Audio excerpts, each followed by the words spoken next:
Hello everyone, I am CP Siva, Assistant Professor of Chemistry, MVSR Engineering College, Hyderabad. Welcome to the online classes. Today I am going to give a lecture on green chemistry. Green chemistry talks about preventing pollution and sustaining the earth. Definition: green chemistry is the design of chemical products and processes that reduce or eliminate the use or generation of hazardous substances. That means whenever a product is being synthesized, we must adopt certain methods in which the usage or generation of hazardous substances should be eliminated or minimized. The concept of green chemistry was proposed by a botanist, Paul Anastas, in 1994. Green chemistry is about waste minimization at source, use of catalysts in place of reagents, using non-toxic reagents, use of renewable resources, improved atom efficiency, use of solvent-free or recyclable environmentally benign solvent systems. If we go through some incidents which happened a few decades back, the Cuyahoga River in Ohio became so polluted with chemicals it caught fire. A plant accident in Bhopal released methyl isocyanate. In that, nearly 4,000 people died. Green chemistry is about reducing waste, reducing materials, reducing hazard, reducing risk, reducing energy, reducing environmental impact, reducing cost. Benefits of green chemistry. Green chemistry helps in environmental protection, helps in sustainable development, less hazardous waste generation, improves quality of life, promotes human welfare, less air and water pollution, less public health costs. Principles of green chemistry. The 12 principles of green chemistry are prevention, atom economy, less hazardous chemical synthesis, design safer chemicals, safer solvents and auxiliaries, design for energy efficiency, use of renewable feedstocks, reduce derivatives, catalysis, design for degradation, real-time analysis for pollution prevention, inherently safer chemistry for accident prevention.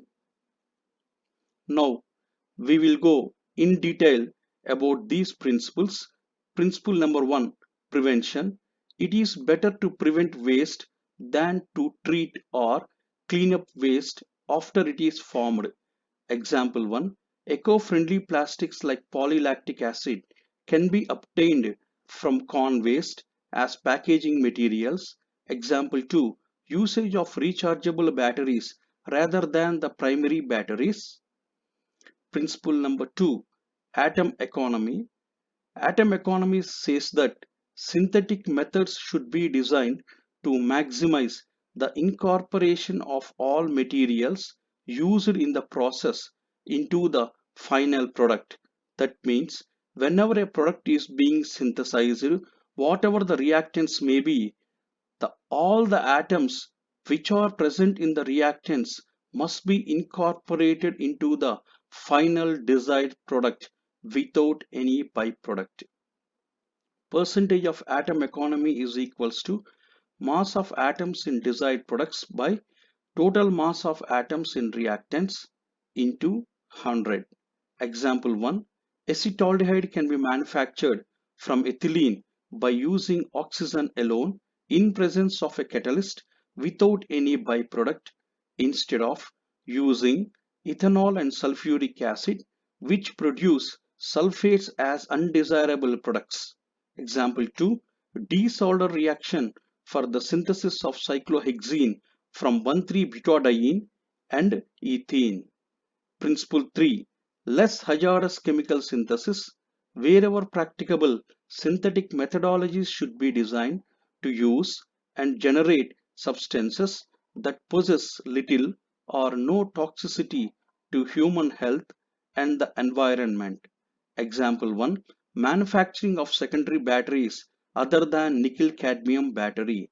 Cadmium being a toxic metal, it causes cancer, damages kidneys, etc. to the human beings. Example 2. Substituting yttrium for lead in auto paint. Principle 4. Designing safer chemicals. Chemical products should be designed to preserve efficacy of function while reducing toxicity. Example 1. The use of DDT, dichloro-diphenyl trichloroethane, as an insecticide is banned and is replaced with new safer insecticides like pyrethroids. Example 2. Nickel cadmium batteries are replaced by nickel metal hydride and lithium ion batteries. Example 3. Chlorofluorocarbons are replaced by hydrofluorocarbons. Principle number 5. Safer solvents and auxiliaries. The use of auxiliary substances, example, solvents, separation agents, etc., should be made unnecessary wherever possible and innocuous when used. Example 1.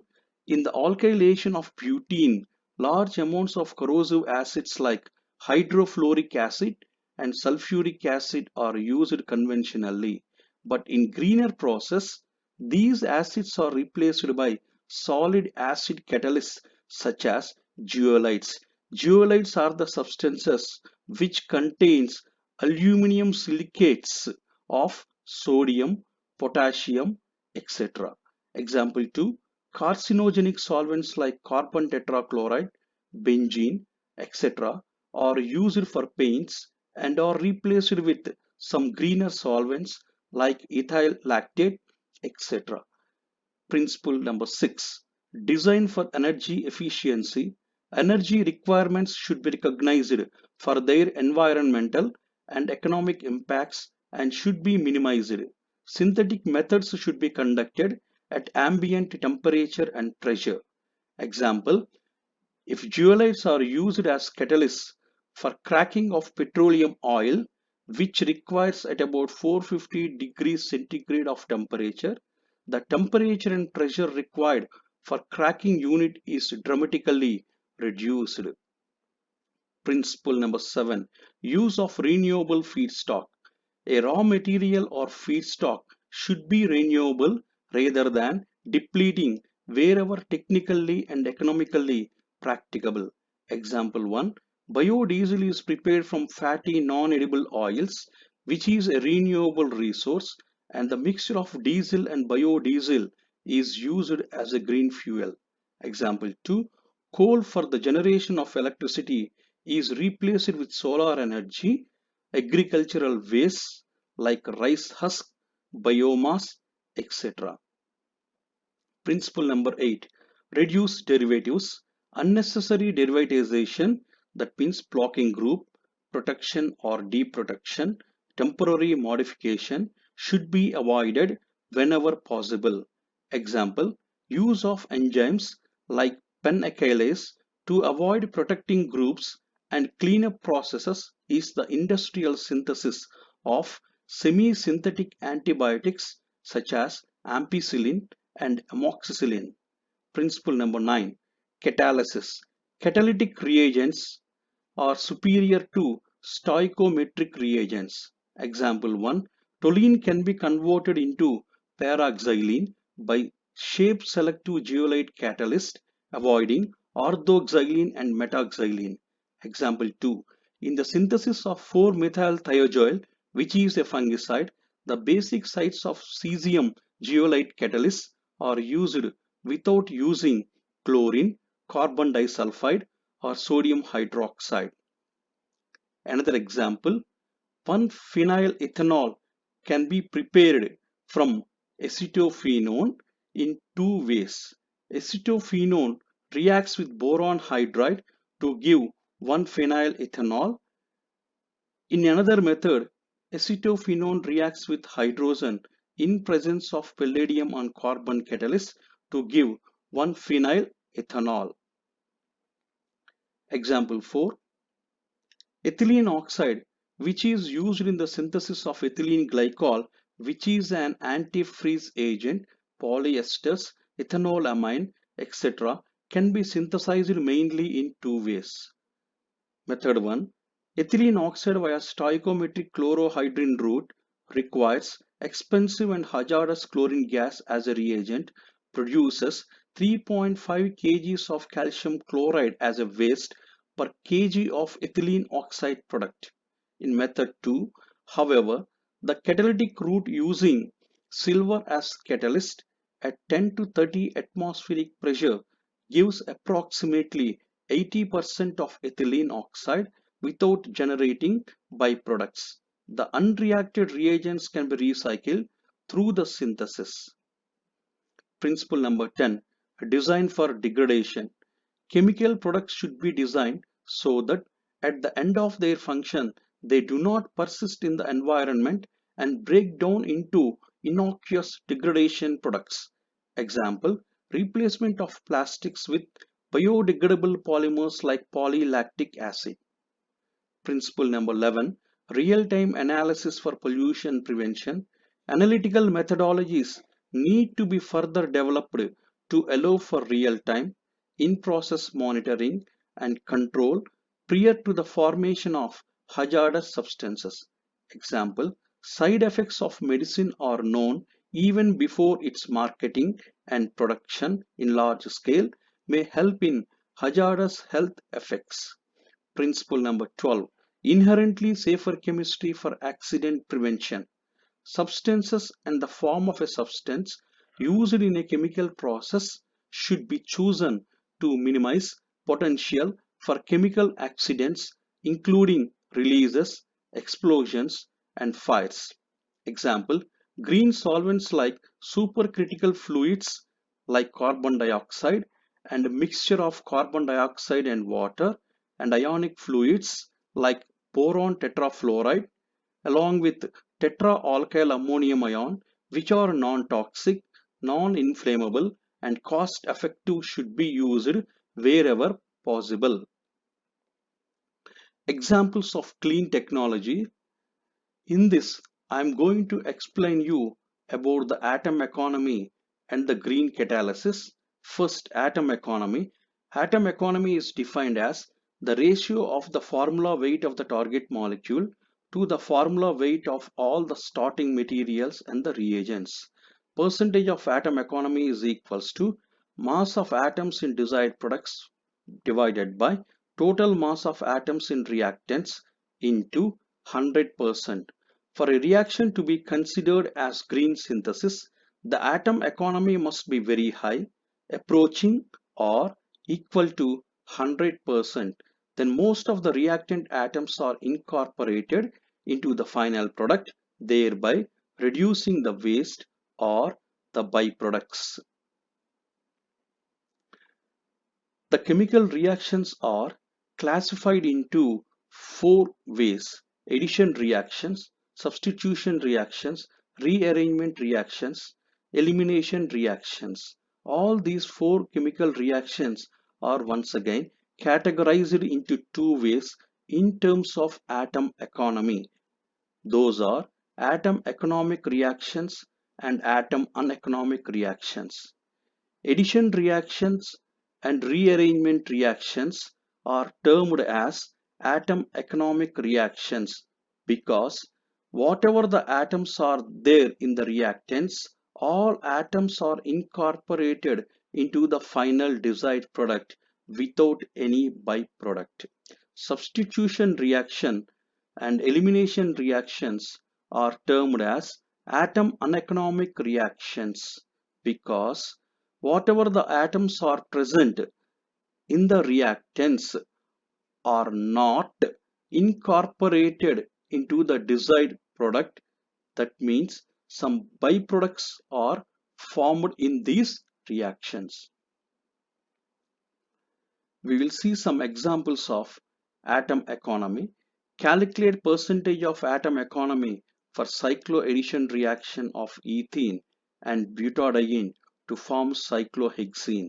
So 1,3-butadiene reacts with ethene to form cyclohexene. First of all, we have to write the molecular formulas of all the reactants and products. Then we have to find out the molecular weights of all the reactants and the products. Here, the molecular weight of butadiene is 54 grams, ethene is 28 grams, cyclohexene is 82 grams. Then by using the formula, percentage of atom economy is equals to mass of atoms in desired product divided by total mass of atoms in reactants into 100. Then we found the percentage of atom economy as 100%. In another example, methyl methacrylate is industrially important monomer for the synthesis of polymethyl methacrylate. It can be synthesized by one of the following two approaches. Approach 1.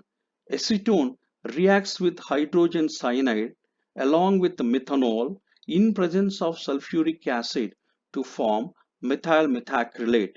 In approach 2, propene reacts with carbon monoxide and methanol in presence of palladium catalyst to form methyl methacrylate. Predict which one approach is qualifying as green synthesis. Solution. Step 1. First of all, we have to find out the molecular weight of all the reactants and the products. In step 2, by using the atom economy formula, we have to find out the percentage of atom economy in these two approaches. For approach 1, the percentage of atom economy is equals to mass of atoms in desired product by total mass of atoms in reactants into 100 is found to be 46.5%. In approach 2, the percentage of atom economy is found to be 100%. From results 1 and 2, approach 2 is leading to a green synthesis because the percentage of atom economy is 100% as there is no formation of any byproduct. Examples of green catalysis. First example, ethylene oxide is widely used in the synthesis of ethylene glycol, polyesters, ethanolamine, etc. Consider the synthesis of ethylene oxide via stoichiometric chlorohydrin route. It requires expensive and hazardous chlorine gas as a reagent. It also produces 3.5 kgs of calcium chloride as a waste per kg of ethylene oxide product. However, the catalytic route gives an approximately 80% of product yield without generating byproducts. The unreacted reagents can simply be recycled through the synthesis. If you go through the reactions for the formation of ethylene oxide, stoichiometric method and catalytic method. In stoichiometric method, ethylene reacts with chlorine solution to form a chlorohydrin. In this, HCl is formed as a byproduct. Chlorohydrin once again reacts with calcium hydroxide to form ethylene oxide. In this, calcium chloride is formed as a waste. In catalytic method, ethylene is directly reacted with oxygen in presence of silver catalyst at 10 to 30 atmospheric pressure to form ethylene oxide. In the second example, 1-phenyl ethanol can be prepared from acetophenone in two ways. Acetophenone reacts with sodium boron hydride to form 1-phenyl ethanol. Along with this, boric acid and sodium hydroxide are formed as byproducts. In this reaction, the percentage of atom economy is 81%. In the second method, acetophenone reacts with hydrogen in presence of palladium and carbon catalyst to form 1-phenyl ethanol. In this, the percentage of atom economy is equals to 100%. Finally, green chemistry is scientifically sound, cost effective, and leads towards a sustainable civilization. Thank you.